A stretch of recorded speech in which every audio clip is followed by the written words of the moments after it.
আবার আসিব ফিরে ধানসিঁড়িটির তীরে এই বাংলায়।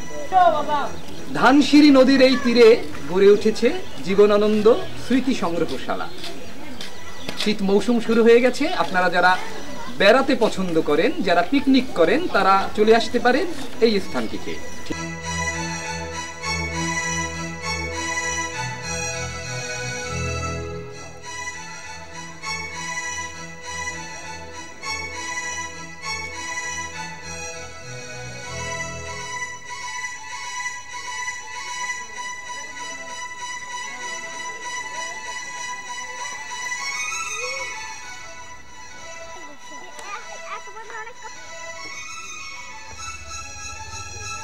প্রতিদিন অসংখ্য পিকনিকের দল কিন্তু এখানে ছুটে আসছে।